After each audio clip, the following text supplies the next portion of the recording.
Buenas tardes a todas y a todos. Bienvenidos a Clases Magna UTEL. Mi nombre es Lucia Guadalupe Chávez Vargas y este día les voy a hablar de los derechos humanos y los mecanismos no jurisdiccionales para su protección. Mi formación, les hablo un poquito de ella. Yo soy abogada, tengo una maestría en Derechos Humanos, Estado de Derecho y Democracia en Iberoamérica. Actualmente soy profesora de la materia de Protección Nacional de los Derechos Humanos en la UTEL y además directora de investigación en la Comisión Mexicana de Defensa y Promoción de Derechos Humanos. Me he desempeñado como abogada y como investigadora, no solo en organizaciones de la sociedad civil, como actualmente lo hago, sino también en organismos públicos de derechos humanos, y hoy también vamos a hablar de cómo funcionan estos organismos. Y así empiezo con la clase de hoy. ¿Cuáles son nuestros objetivos del día de hoy? Bueno, distinguir a los derechos humanos, qué son los derechos humanos y qué representa o qué significa una violación a estos derechos humanos. ¿En dónde se prevén o cómo se defienden jurídicamente estos derechos humanos? ¿Y qué garantías nacionales tenemos para defender estos derechos? Y con garantías me refiero a los recursos legislativos que tenemos y también a los mecanismos no jurisdiccionales para su protección. ¿Por qué es importante el tema de los derechos humanos? Bueno, en realidad es un tema que rodea todos los ámbitos de nuestra vida. Las fotografías que están viendo aquí son de algunos casos representativos en donde se han violado los derechos humanos en el país. Estas fotografías que ven aquí son de casos de México, desafortunadamente. La primera de las fotografías es una foto de un poblado que se llama Xochicuautla, en el Estado de México. En este poblado, el Estado decidió construir un megaproyecto de gran desarrollo y, bueno, no les consultó a las comunidades que allí habitan y está afectando ciertos derechos, además del derecho a la consulta, que es un derecho humano, está afectando otros derechos como al medio ambiente, al desarrollo. Muchas de esas comunidades pudieran ser desplazadas y, bueno, esto no está bien. Además, estas comunidades, tras la defensa de esos derechos que les están siendo violados, también han sido amenazados, muchos de estos defensores. Entonces, eso representa una violación a derechos humanos que actualmente está sucediendo en el país. La otra de las fotografías que ven en la parte superior es de los padres del caso de Ayotzinapa. Como saben, en el estado de Guerrero, en el municipio de Iguala, hubo 43 normalistas desaparecidos. Bueno, esto fue confluencia no solo del crimen organizado, sino también de instituciones de la Policía Estatal, Municipal y, bueno, de varios actores en México. La fotografía de más abajo, que es en realidad una infografía, nos habla que de 2009 a 2017, como resultado de la guerra frontal en contra del crimen organizado, hay más de 300,000 personas desplazadas por la violencia en México. ¿Qué quiere decir? Que con motivo de la violencia ejecutada no solo por grupos del crimen organizado, sino también por autoridades, muchas personas y familias enteras han tenido que dejar sus hogares. Algunas veces han tenido que dejarlos de manera sorpresiva y repentina, y, bueno, a este abandono de los hogares se le llama desplazamiento forzado interno. Y en el país, les repito, con motivo de la violencia, desafortunadamente tenemos más de 300,000 personas desplazadas. La otra foto que se muestra en la parte inferior es de un caso que es del caso Parral. Este chico fue detenido por integrantes del crimen organizado, posteriormente estuvo desaparecido y fue hallado ejecutado, pero no por integrantes del crimen organizado, quienes realizaron la ejecución, sino por elementos del ejército mexicano. ¿Qué quiero decir con todo esto? Pues que en México hay una grave crisis en materia de derechos humanos, en donde con motivo de la lucha contra el crimen organizado que empezó desde el 2006, hay alrededor de 4,000 personas torturadas, más de 300,000 desaparecidas, más de 300,000 desplazadas, alrededor de 30,000 personas desaparecidas y más de 150,000 ejecutadas. Es por eso que cobra gran importancia el tema de los derechos humanos. Y bueno, no solamente lo podemos ver en estos casos, como les decía al principio de nuestra presentación, el tema de los derechos humanos lo vemos día a día, desde que a una persona no se le permite el acceso a la salud de calidad, hasta que a una persona se le niega a una colonia, por ejemplo, el tener agua potable. Todas esas son violaciones a derechos humanos y bueno, tenemos derecho a la salud y al agua. Dicho esto, ¿qué son los derechos humanos? Bueno, en pantalla tienen una definición que les propongo de derechos humanos, en donde podemos decir que son demandas de acción o de abstención que las personas le hacen a los gobiernos para que estos gobiernos cumplan con la obligación de garantizar una vida digna a todas y a todos. ¿Qué quiere decir esto? ¿Qué quiere decir demandas de acción y de abstención? Bueno, que puede ser un hacer o un hacer del Estado, cómo se pueden violar o proteger, en su caso, los derechos humanos. ¿A quiénes les exigimos esto? A los gobiernos. Y con gobiernos me refiero a las y los servidores públicos, que son quienes pueden violar los derechos humanos.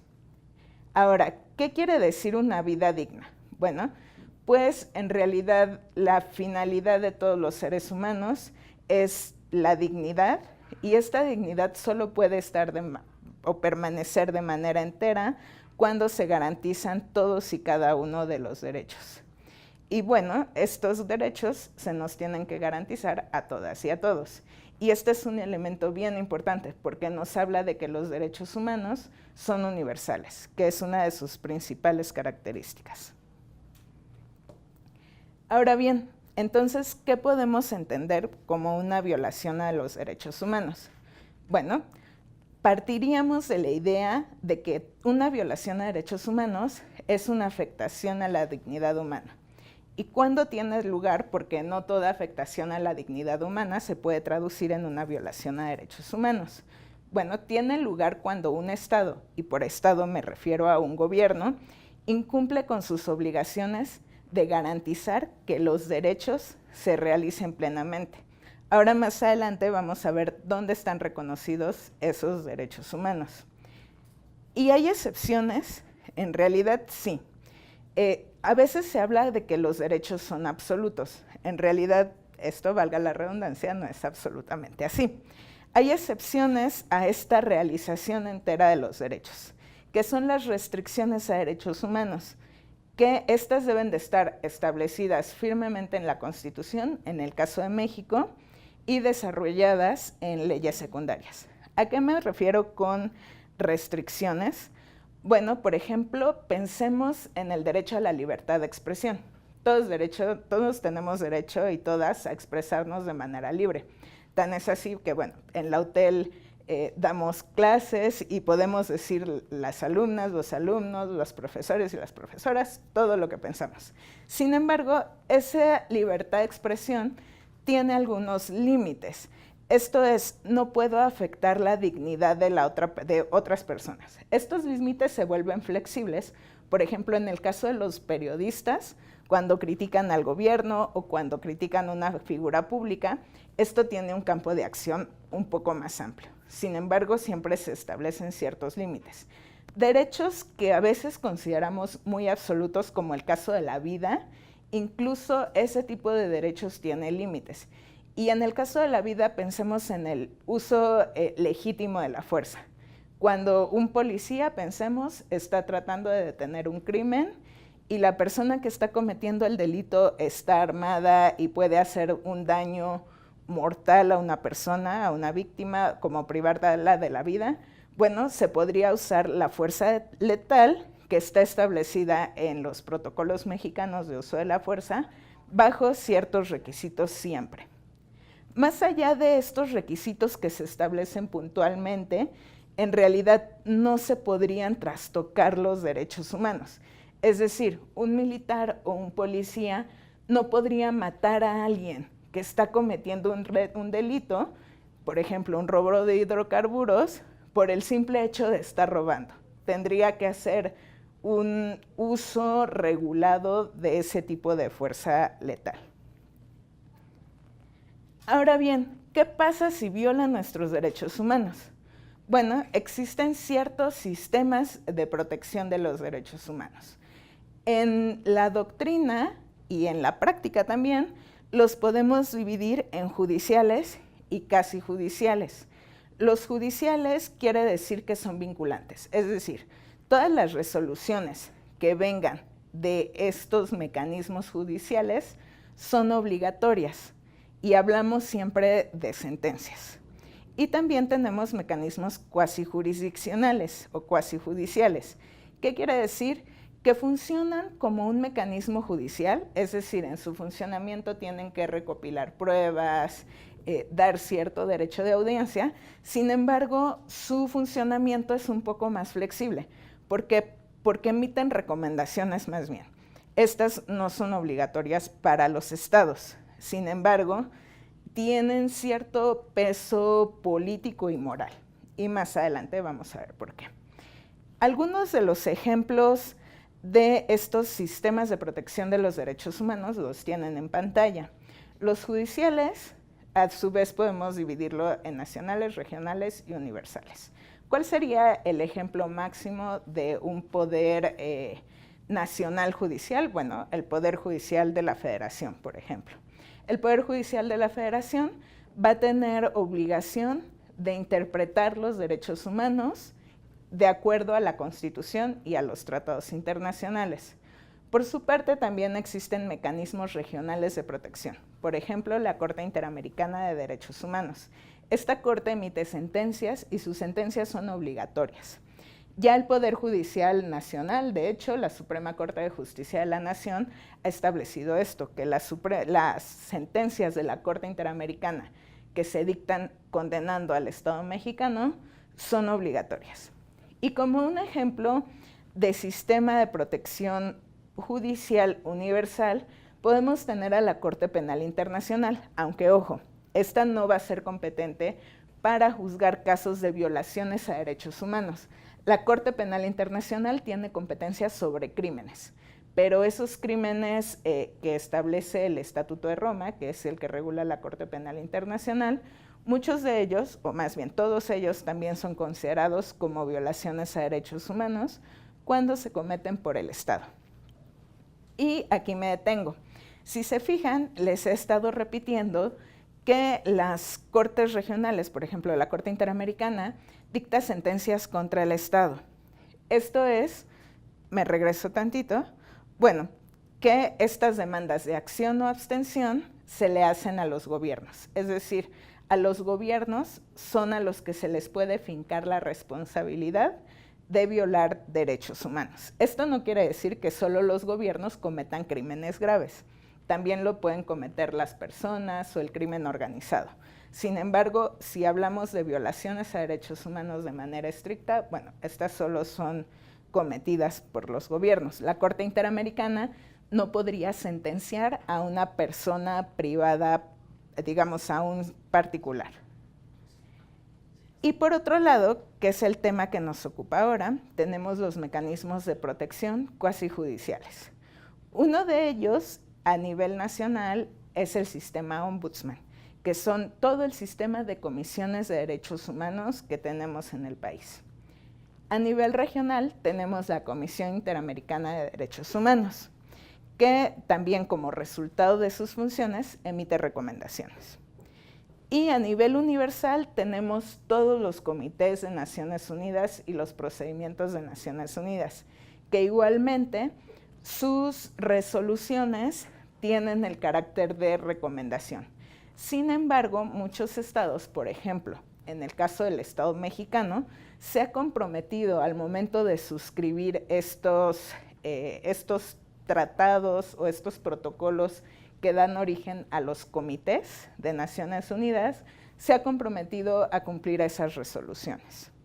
En el caso de otros mecanismos como los relatores de Naciones Unidas, Bueno, eso es un poco diferente. Las recomendaciones en realidad no tienen el carácter de vinculante, pero sí tienen un carácter, digamos, de moralmente obligatorios, porque es los comités y los relatores de Naciones Unidas no le dicen nada al Estado que el Estado no haya firmado en un tratado internacional.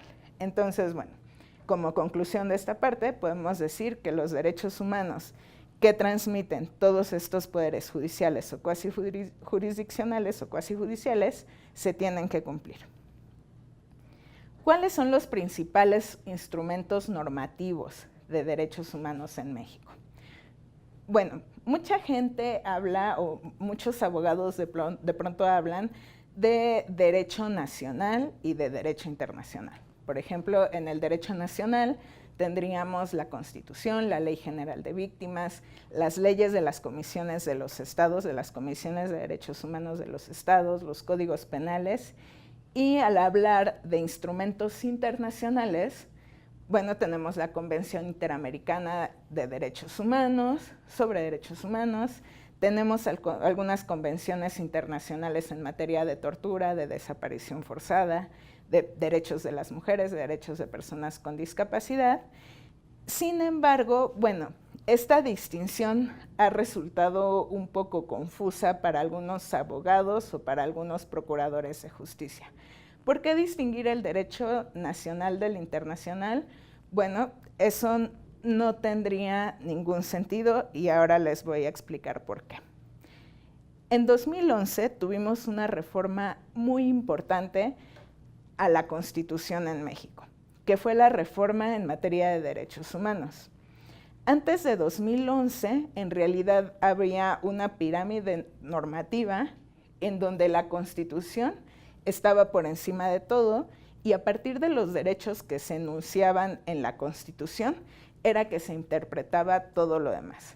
Pues bueno, la reforma del 2011 vino a romper con todo eso. La reforma lo que nos dice es que reconoce derechos humanos y sus garantías. Antes de la reforma decía que la Constitución otorgaba esos derechos, no los reconocía. Entonces, bueno, la simple palabra de reconoce es simplemente más progresista y hace esta distinción entre derechos y garantías. Los derechos humanos son todos aquellas proposiciones normativas sustantivas que nos van a dotar de contenido nuestros derechos. Por ejemplo, el derecho a la vida, el derecho a la salud, el derecho a la integridad personal, a la educación, a la vivienda. Y las garantías, por su parte, van a ser todas aquellas maneras en las cuales puedo hacer valer un derecho, perdón. Y la Constitución enuncia varias de estas modalidades por las cuales puedo proteger mis derechos humanos. Otra cosa que dice el nuevo artículo primero constitucional, o ya no tan nuevo porque se aprobó en 2011, dice que todos los derechos humanos reconocidos en esta Constitución y en los tratados internacionales de los que el Estado sea parte, son los derechos humanos que se van a reconocer. Esto nos da un amplio catálogo de derechos humanos, es decir, la Constitución baja el llamado derecho internacional y lo convierte en derecho nacional, en el artículo primero. Y esto nos da un catálogo muy amplio de protección y de derechos. Luego nos dice justo lo que les mencionaba un rato, que también se reconocen en esa Constitución, en toda la Constitución, garantías para su protección, y una de las garantías para su protección es lo que les explicaba hace unos minutos sobre la suspensión de derechos o la restricción legal a los derechos humanos. Luego, además el artículo primero constitucional nos reconoce ciertos principios que antes no estaban reconocidos en la Constitución. Y estos principios dotan de contenido también a los derechos humanos.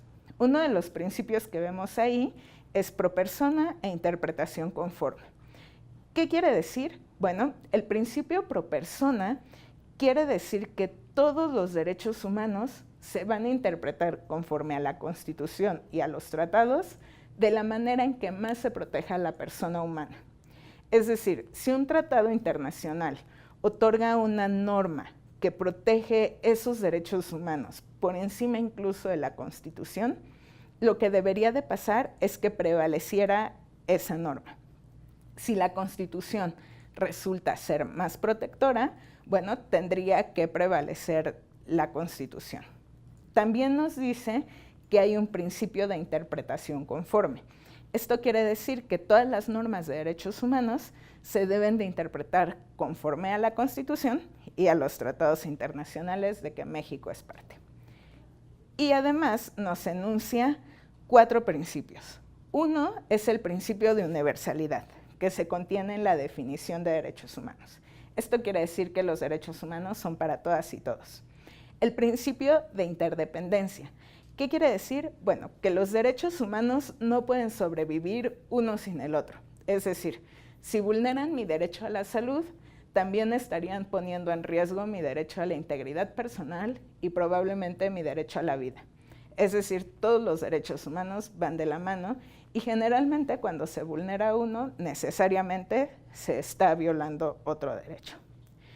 Otro de los principios es la indivisibilidad, es decir, que los derechos humanos no se pueden fracturar en cuanto a su contenido. Tienen un contenido mínimo esos derechos. Por ejemplo, si hablamos del derecho a la salud, bueno, este derecho debe de ser de calidad, debe de ser cercano a tu hogar en donde se proporcione y no se puede dejar de cumplir ninguno de estos elementos del derecho, si no se está dividiendo el derecho y al final del día se está incumpliendo. Y otro de los principios que maneja la Constitución es el de progresividad, es decir, que día a día los estados, y con estados, repito, me refiero a los gobiernos, tienen que ir avanzando en el goce y disfrute de estos derechos. Y en ningún momento se puede retroceder en el goce y disfrute de los derechos humanos. También este artículo primero constitucional, que como ya se dieron cuenta es muy vasto, o su interpretación puede ser muy vasta, nos marca ciertas obligaciones generales que tienen las autoridades frente a los derechos humanos. Una de esas obligaciones es promover los derechos, respetarlos, protegerlos y garantizarlos. Y después nos marca otras obligaciones, que es prevenir, investigar, sancionar y reparar. ¿Qué quiere decir esto? Que bueno, una vez que se violen los derechos humanos, es decir, que el Estado ya no nos pudo proteger de una violación a los derechos humanos, estos derechos se tiene que investigar quién los violó, se tiene que sancionar a quien violó esos derechos humanos y se tiene que reparar a la víctima de violación de los derechos humanos. Posteriormente, el artículo primero constitucional nos habla del principio de no discriminación y de prohibición de la esclavitud, que bueno, eso se vuelve un principio transversal a todos los derechos. Hasta aquí voy a hacer una pausa para iniciar con una sesión de preguntas y respuestas. Y la primera pregunta que me hacen es relacionado con el concepto de derechos humanos. Bueno, como mencionaba, aquí hago una proposición de qué podríamos entender por derechos humanos y en el artículo primero constitucional en realidad se enuncia una parte sustantiva y otra parte adjetiva de la protección de derechos humanos. Los abogados van a entender muy bien que es una parte sustantiva y que es una parte adjetiva de los derechos humanos, pero quienes no son abogados lo voy a tratar de explicar. Por ejemplo, tenemos el derecho a la integridad personal. Esa es una parte sustantiva del derecho de un derecho humano. Es decir, todas las personas tienen derecho a que no se dañe su integridad personal. ¿Cuál podría ser una vulneración a esta integridad personal? Que torturen a la persona, por ejemplo, que una persona sea detenida y torturada. Ahora, ¿cuál es la parte adjetiva de ese derecho? Bueno, las garantías que esa persona tiene para protegerse en contra de la tortura.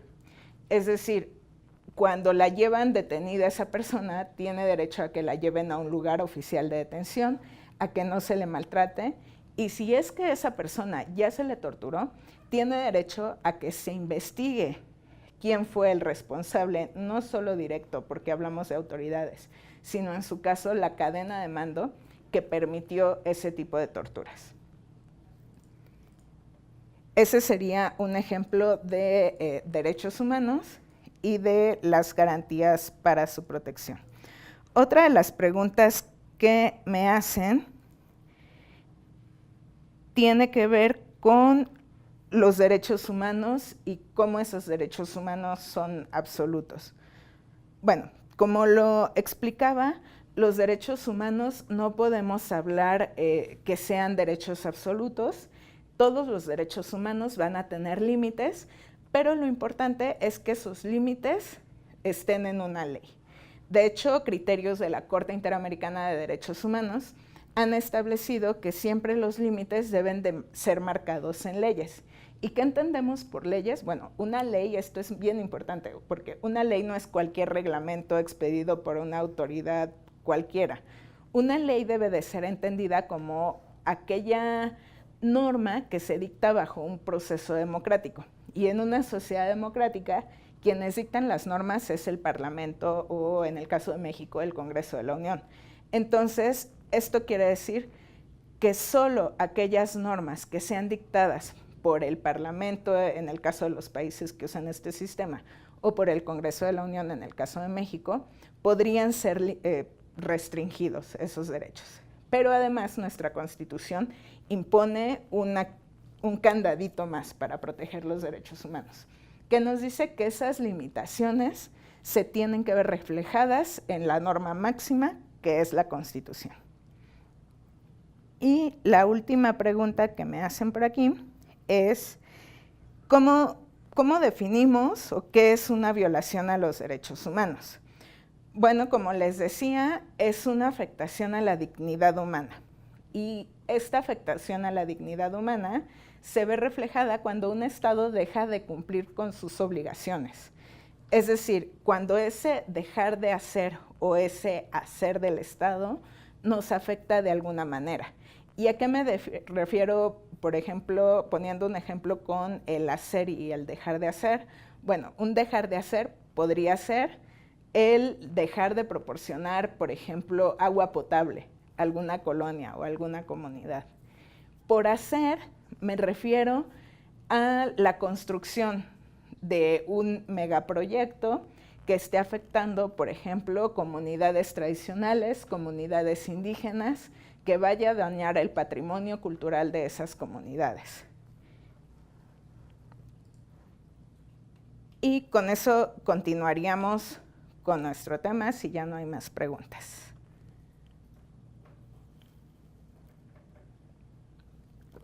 Y vamos a seguir con un tema muy interesante, que es cómo protegemos nuestros derechos humanos en México.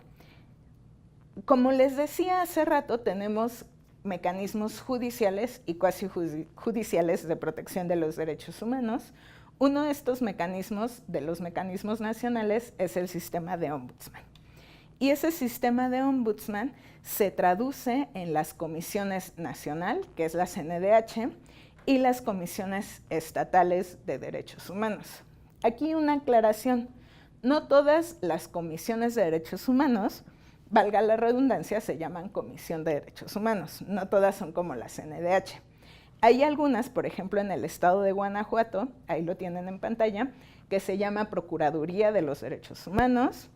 Hay otras, como en el caso de Oaxaca, que se llaman Defensorías de Derechos Humanos, o como en el caso de Tlaxcala y el Distrito Federal y la Comisión Nacional, que son comisiones de derechos humanos de tal estado, del Distrito Federal, de Tlaxcala. Entonces, eso solo como una aclaración para que no confundan a los mecanismos, pero en realidad todas estas comisiones de derechos humanos trabajan bajo el mismo fundamento jurídico, que es el artículo 102, apartado B de la Constitución. Este artículo 102, apartado B, nos dice que va a haber mecanismos autónomos de protección de los derechos humanos. Estos mecanismos, hay una palabra que nos gusta mucho a los abogados para definir algunas instituciones de gobierno, que es la naturaleza jurídica. ¿Qué quiere decir esto de la naturaleza jurídica? Bueno, por ejemplo, en el caso de las secretarías de Estado, la Secretaría de Gobernación, la Secretaría de Economía, la Secretaría de Hacienda, bueno, ellas tienen cierta naturaleza jurídica que las hace dependientes del Poder Ejecutivo Federal. En el caso de las comisiones de derechos humanos, no es así, y se les llama instituciones u organismos públicos autónomos. ¿Qué quiere decir público autónomo? Bueno, que va a recibir recursos económicos de públicos como los recibe cualquier tipo de secretaría a través del Poder Legislativo, pero que en cuanto a su funcionamiento va a ser totalmente autónomo. Es decir, las comisiones de derechos humanos no deben de recibir instrucciones de ni el Poder Legislativo, ni el Poder Ejecutivo, ni el Poder Judicial. Lo que realizan ellas, sus funciones y sus resoluciones, las hacen bajo un criterio de autonomía. ¿Cuáles son las facultades de estas comisiones de derechos humanos? Bueno, analizar actos u omisiones que violen derechos humanos de naturaleza administrativa. ¿Qué quiere decir? Que solo van a revisar al Poder Ejecutivo. Es decir, pueden revisar a gobernadores del Estado, a los secretarios de la Administración Pública Federal, no pueden revisar, por ejemplo, al Poder Legislativo o a los jueces. Esta es como una de las limitaciones. De hecho, es una de las excepciones que marca el artículo 102, apartado B, que es en qué asuntos no se pueden de plano meter las comisiones de derechos humanos, que es en los casos del Poder Judicial de la Federación. Aunque el Poder Judicial de la Federación en alguna resolución viole derechos humanos, las comisiones de derechos humanos no tendrían facultades para conocer de esto. Y otra de las excepciones es la materia electoral. La materia electoral también está fuera de las competencias de las comisiones de derechos humanos. Ahora bien, ¿qué estaba antes de esta famosa reforma en 2011 que les platico? ¿Qué estaba fuera de la competencia de las comisiones y ahora ya está dentro? Asuntos laborales que tengan que ver con el gobierno, donde el patrón, digamos, sea el gobierno y se estén violando derechos humanos. ¿Qué otra facultad tiene estos organismos de protección de derechos humanos? Dicho la cuestión de las excepciones, bueno, estos organismos, su principal función es formular recomendaciones públicas, pero que estas recomendaciones públicas, como ya se los adelantaba, no son vinculantes. ¿Qué quiere decir que no son vinculantes? Que la autoridad responsable de haber cometido la violación a derechos humanos y que se le notifica una recomendación de alguna de las comisiones de derechos humanos, desafortunadamente no está obligado a cumplir con esta recomendación. ¿Por qué es así? Me regreso a esta lámina. Bueno, las funciones del ombudsman se caracterizan por no ser vinculantes, porque si lo fueran, estarían invadiendo otra esfera de protección, que es la del Poder Judicial. Y el Poder Judicial, evidentemente, como el máximo poder en la materia, todas sus resoluciones son vinculantes y está obligado a proteger los derechos humanos. Es por eso que se hace esta distinción de no vinculantes, que son los organismos ombudsman, y de sí vinculantes, que es el Poder Judicial Federal. Ahora bien, ¿qué otra facultad tiene, además de analizar estos actos o omisiones de naturaleza administrativa y, en su caso, formular recomendaciones? Bueno, las comisiones pueden iniciar sus propias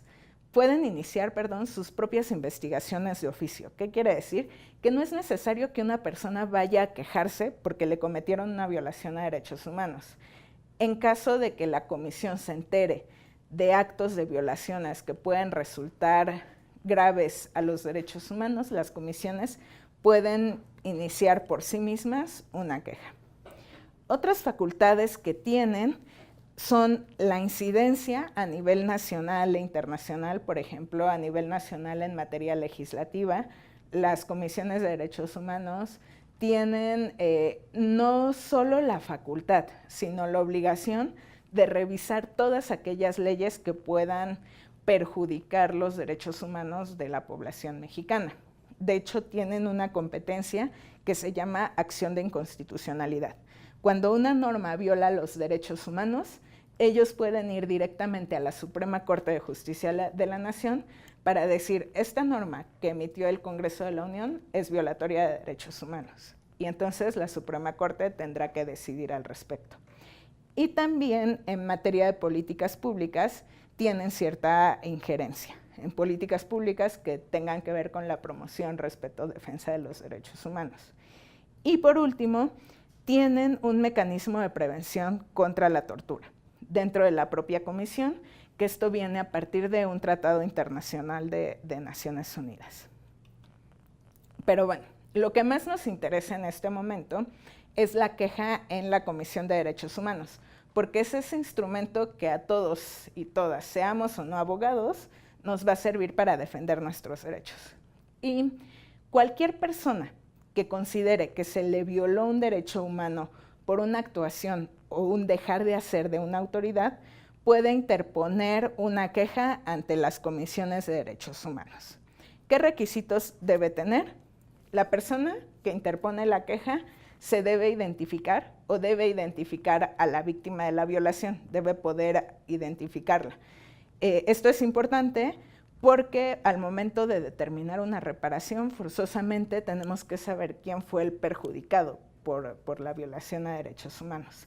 Claro que las quejas pueden ser también por la afectación a una comunidad de personas, pero la idea también es que esa persona se pueda identificar para que le puedan llegar notificaciones sobre la resolución o avance del trámite de queja.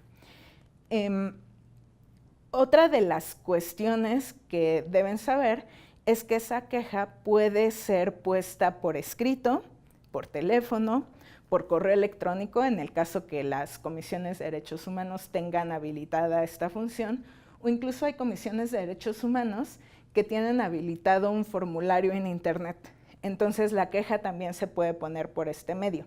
Yo recomiendo que la queja se ponga personalmente en las comisiones de derechos humanos, porque al ponerse por otros medios las quejas, después nos llaman a ratificar esa queja.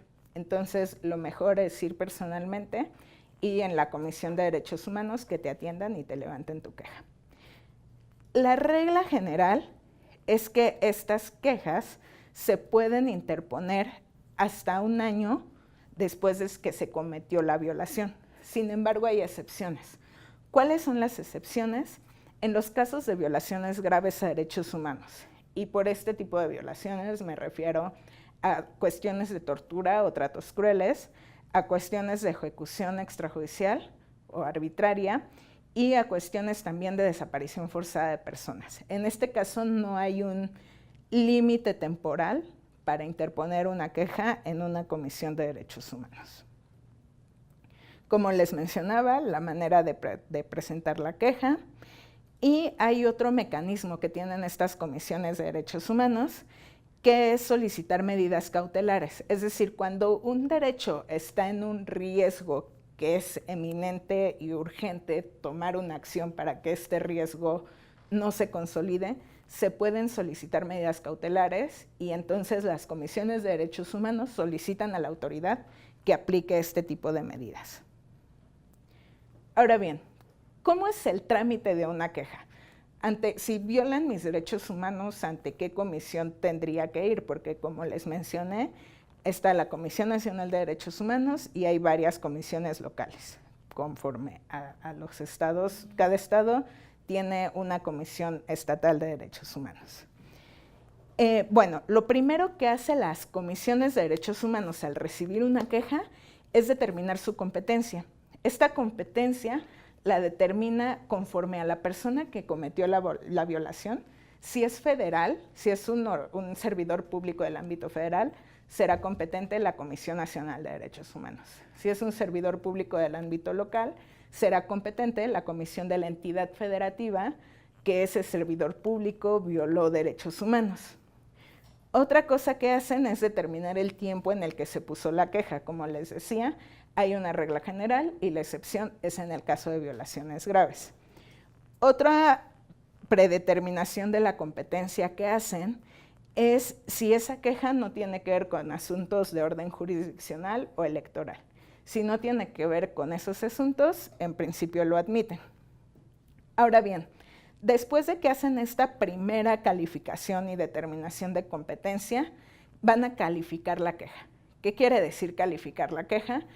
Que van a crear una hipótesis de investigación. Es decir, de los hechos que me está presentando esta persona, yo puedo presumir que se violó el derecho a la integridad personal o a la vida, o que se está violando el derecho al agua o a la salud. Eso quiere decir la calificación de la queja. Y posteriormente ya determinan fielmente la competencia con todos estos elementos que les dije. Para determinar la competencia hay un principio muy importante de las comisiones de derechos humanos, que se llama principio de la competencia de la competencia. Se llama competencia de la competencia. ¿Qué quiere decir esto? Que las comisiones de derechos humanos determinan su propia competencia, es decir, el Poder Judicial, el Poder Ejecutivo, el Poder Legislativo, la autoridad a la que investigan, no tienen facultades para determinar la competencia de una comisión de derechos humanos. Y posteriormente, ya que se ha formulado la determinación de la competencia, ya que tienen una hipótesis de qué violación a derechos humanos se cometió, se comienza a investigar. La investigación generalmente se hace a partir de solicitudes de información que se le hace a la autoridad que presumiblemente violó derechos humanos y a partir de testimonios de las víctimas. En los procedimientos en las comisiones de derechos humanos, los testimonios de las víctimas o de sus familiares son muy importantes, porque estos tienen un nivel probatorio muy alto. O sea, se privilegia el dicho de las víctimas sobre el dicho de las autoridades y se toman otros elementos para poder validar el dicho de las víctimas. Una vez que se investiga, se emite una recomendación. Estas recomendaciones, como se los mencioné, son recomendaciones públicas no vinculatorias.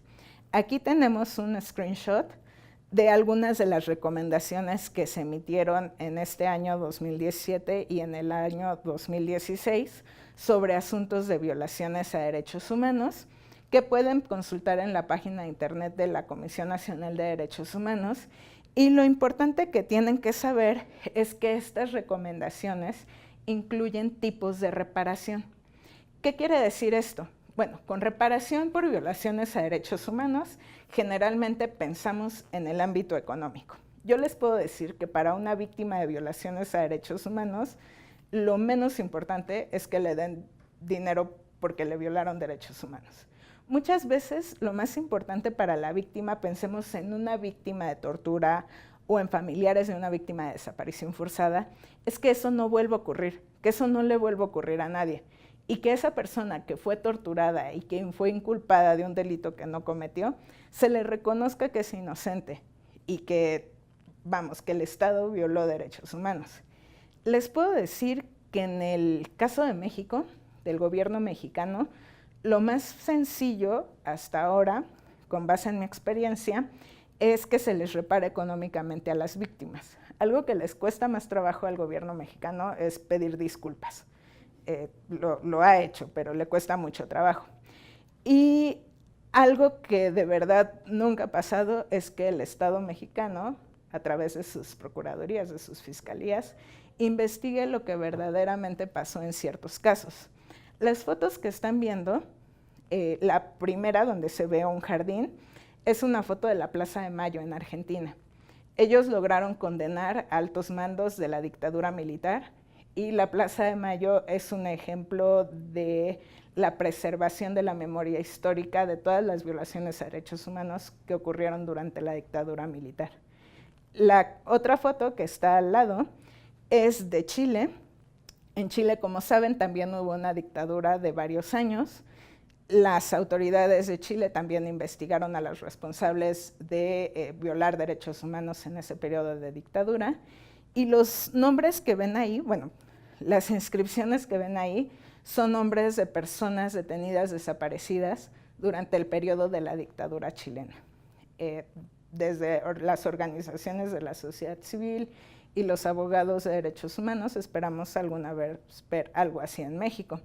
Lo segundo que les estoy mostrando, ya en la parte de abajo, es un informe que documentó 18 años de guerra sucia en México durante los años 60, 70 y principios de los 80. Este periodo se le llamó Guerra Sucia y se cometieron varios abusos por parte del gobierno mexicano, sobre todo contra estudiantes y campesinos. Este informe en realidad se pensó que lo hiciera una fiscalía que fue creada en México, que esta fiscalía, a propósito, fue creada con motivo de una recomendación de la CNDH hecha al presidente de la República, entonces era Vicente Fox. Fox crea esta fiscalía, la fiscalía iba a tratar de investigar a quienes violaron derechos humanos y por otro lado iba a rendir un informe a la sociedad mexicana para que supiera qué realmente pasó en esa época. Bueno, en realidad ninguna de esas dos cosas pasaron, la fiscalía posteriormente fue disuelta y el National Security Archive fue quien pudo recuperar un borrador de este informe y colocarlo en una página web. ¿A qué voy con todo esto? Que bueno, para las comisiones de derechos humanos es importante que se repare a las víctimas. El fin último de las recomendaciones de esas comisiones de derechos humanos tiene que ver con la reparación y no solo la reparación material, sino inmaterial, que es sumamente importante, y esta reparación inmaterial se hace a través de todo esto, de monumentos, de instrumentos que te sepan decir qué fue lo que en realidad pasó en un caso de violaciones graves a derechos humanos. ¿Cuáles son los secretos de las comisiones de derechos humanos? Bueno, cómo impulsar casos. Y para eso tenemos ciertos mecanismos que vienen en las leyes de las comisiones de derechos humanos, como las inconformidades y los recursos. En realidad, la ley de la CNDH es la que los prevé, pero estas inconformidades y recursos no son para casos que vinculan a la CNDH, son para casos que vinculan a las comisiones estatales de derechos humanos. Y estas comisiones estatales de derechos humanos se vuelven una especie de nivel jerárquico inferior en estas ocasiones cuando interponemos los recursos, porque la CNDH va a investigar cómo, valga la redundancia, investigó o qué dejó de hacer esa Comisión Estatal de Derechos Humanos. Entonces tenemos dos recursos, el de queja y el de impugnación, que se pueden interponer contra las resoluciones de las comisiones estatales de derechos humanos que no quisieron investigar o fueron omisas al investigar. Igualmente, el recurso de impugnación también procede contra las autoridades estatales que no quisieron cumplir las recomendaciones. Entonces, bueno, por allí tenemos algunos recursos para el caso de inacción de las comisiones locales de derechos humanos. Y por otro lado, tenemos otros secretos que no dice la ley de las comisiones. Aunque sean organismos públicos autónomos, los funcionarios de las comisiones de derechos humanos están sometidos al régimen de responsabilidad administrativa. Entonces tienen obligación de hacer todo aquello que marca la ley que crea estos organismos. Es decir, todo aquello que marca la Constitución, el artículo 102 apartado B, pero también todo aquello que marca las leyes, en el caso de la CNDH, de la Comisión Nacional, en el caso de las comisiones estatales, de esas comisiones estatales y sus reglamentos. Entonces, no porque sean autónomos, dejan de tener cierto tipo de responsabilidad también por los actos u omisiones que hacen, que ese tipo de responsabilidad tendría que ser de manera administrativa, fincada de manera administrativa. Allí yo creo que podemos pasar con la parte de preguntas y respuestas.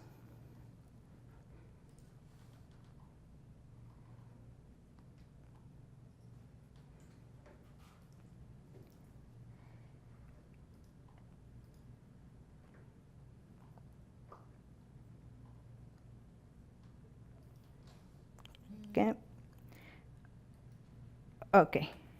¿Por qué se habla de la libertad de expresión y se restringe cierta información en los medios de comunicación?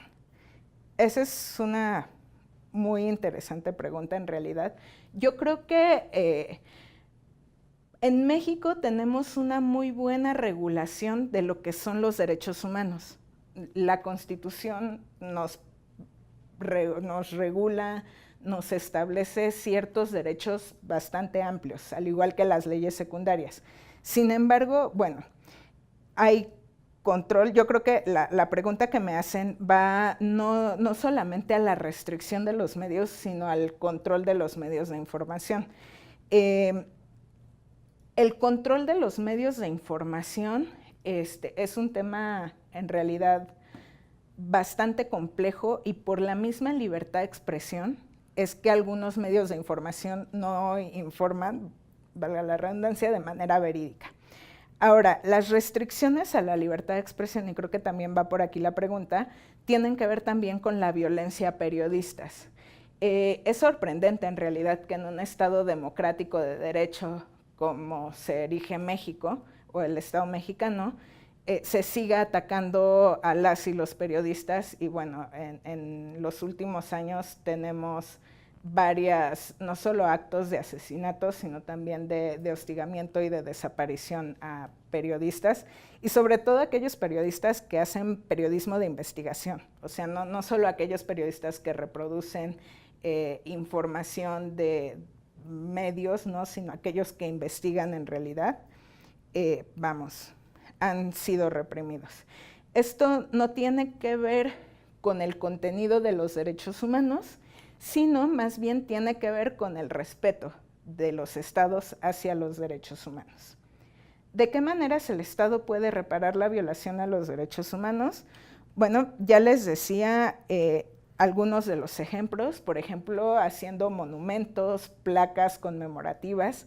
En uno de los casos que se litigó ante la Corte Interamericana de Derechos Humanos, el Estado hizo una placa reconociendo a todos los detenidos desaparecidos justo de la Guerra Sucia, particularmente al señor Rosendo Radilla Pacheco, que es el caso del que les hablo. También muchas reparaciones tienen que ver no solo con lo simbólico, sino con lo psicosocial. ¿Qué quiere decir esto? Que bueno, se trata de reintegrar a la víctima a la comunidad, ¿no? Y que esa víctima pueda superar llevar lo que le costó la violación a derechos humanos. Esto en el caso de tortura, por ejemplo, es muy relevante toda la atención, no solo psicológica, porque la violación a derechos humanos no representa una enfermedad, sino psicosocial. Cómo se le atiende a esa persona, cómo se le muestra comprensión a esa persona para que pueda volver a confiar de alguna forma en la sociedad. Otra forma de reparación es la reparación económica, que es la más clásica. Por ejemplo, pedir disculpas públicas también es otro tipo de reparación. Otro, ¿cómo puede haber derechos humanos en un país como México, en donde no hay un Estado de Derecho? Bueno, efectivamente en México hay un Estado de Derecho en el papel, en lo que dice la Constitución, pero no se respeta, el Estado de Derecho en sí, sino no habría tantas violaciones a derechos humanos, como ya lo dije en la introducción que hice. En realidad hay derechos humanos porque, como se los dije, están reconocidos, no se respetan en México. Eso, bueno, lo vemos día a día. Los derechos humanos no se respetan en México, y creo que por eso es importante este tipo de pláticas que tengamos, porque así aprendemos algún tipo de mecanismo por el cual podemos hacer valer estos derechos. Creo que una parte de por qué no se respetan los derechos humanos es porque mucha gente también no conoce sus derechos, ¿no? Tenemos a un gobierno que en algunos ámbitos o en algunas de sus estructuras abusa del poder y viola derechos humanos, y por otro lado tenemos poca difusión de qué son y cómo hacer valer estos derechos. Y otra pregunta dice, cuando se infringen derechos humanos dentro de un hospital, ¿cómo se presenta una queja y el proceso a seguir? Bueno, en un hospital se está violando el derecho a la salud, incluso se podría llegar a violar el derecho a la integridad personal o incluso a la vida. El procedimiento a seguir es este. ¿Quién violó los derechos humanos? ¿Es el ISSSTE, el IMSS? Entonces es una autoridad federal, la queja se presenta en la Comisión Nacional de los Derechos Humanos. Si es, por ejemplo, algún caso del Seguro Popular o de clínicas estatales, la queja se presenta en la Comisión Estatal de Derechos Humanos. Ojo, la Comisión Nacional, si estás en otro estado de la República, tiene delegaciones, entonces tiene varias oficinas en otros estados de la República. ¿Cómo lo presento? Por estas vías, telefónica, web, presencialmente, por escrito, y el trámite es el mismo. Determinan la competencia, hacen una investigación, allí yo sugeriría que lleves todas las pruebas que tienen de la mala atención o de por qué consideras que se violaron los derechos humanos, porque esas pruebas van a ser contrastadas con lo que diga la autoridad. Generalmente en casos de hospitales, la autoridad se justifica diciendo que no tenía dinero para comprar las medicinas o los utensilios médicos necesarios, pero eso en realidad no es una justificación. El Estado está obligado a proporcionar un servicio de salud de calidad, a tener medicamentos, a tener suficientes médicos, a pagarles bien a esos médicos para que esos médicos quieran trabajar. Entonces, bueno, seguramente van a argumentar esa falta de equipo médico o de médicos en ese momento, pero es algo que seguramente va a proceder en una queja de violación a derechos humanos, la parte de la calidad en el servicio. Y bueno, esas son todas las preguntas. Vamos a dar por finalizada la clase. Les agradezco mucho su presencia, escucharme y verme. Y les recuerdo consultar esta clase y otras más en el canal .utel.edu.mx,